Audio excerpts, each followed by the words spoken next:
Viewers আসসালামু আলাইকুম। আজকের ভিডিওতে আপনাদেরকে দেখাতে চলেছে সাম এবং সাম ইফ এর ব্যবহার। সাম সাধারণত কিছু সংখ্যার যোগ করতে ব্যবহার করা হয়, অথবা একটি কলামকে যোগ করতে বা একটি রকে যোগ করতে সাম ব্যবহার করা হয়। যেমন ধরে নেন, এখান থেকে শুরু করে এই পর্যন্ত এই সংখ্যাগুলোকে যোগ করার জন্য সাম ব্যবহার করা যেতে পারে। অনেকে আছেন যারা অটো সাম, এই যে দেখেন অটো সাম আছে, এই অটো সামকেও ব্যবহার করেন।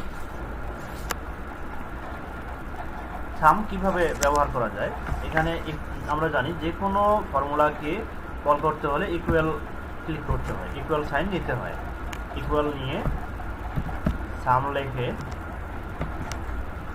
ফার্স্ট ব্র্যাকেট দিয়ে যতটুকু আমরা যোগ করতে যাচ্ছি ততটুকুকে এভাবে সিলেক্ট করে নিয়ে ফার্স্ট ব্র্যাকেট ক্লোজ করে দিয়ে এন্টার দিলেই আমাদের এই যে কলামটি আছে বা যতটুকু আমরা যোগ করতে যাচ্ছি ততটুকু যোগ হয়ে গেছে। এটা আমরা ওই জায়গায় না দিয়ে এখানেও দিতে পারি।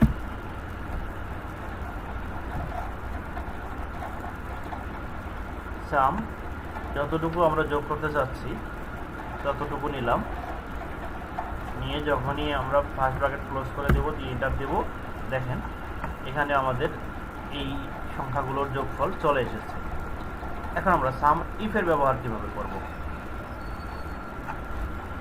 ইকুয়াল দিয়ে যদি আমরা লিখি সাম ইফ, এখন দেখেন এখানে কি চাইছে, সাম ইফের পরে ব্র্যাকেট, ফার্স্ট ব্র্যাকেট, তারপরে হচ্ছে রেঞ্জ।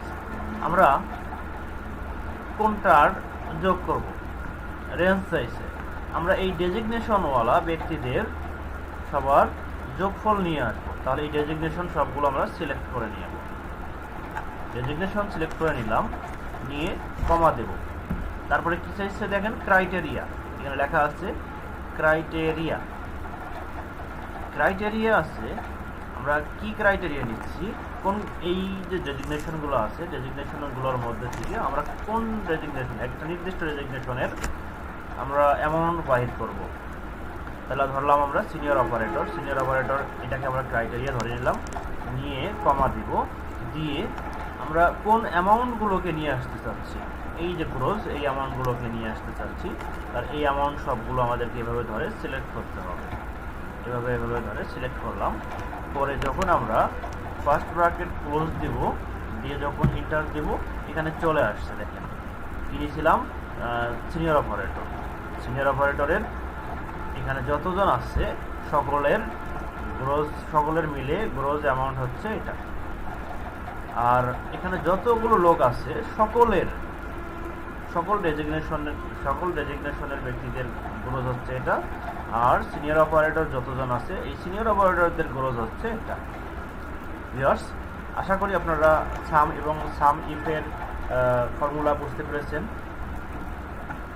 এর পরবর্তী ভিডিওতে সাম ইফস এবং সাম সম্পর্কিত আরও অনেক ফর্মুলা আছে, আপনাদেরকে সেগুলো দেখিয়ে দেব।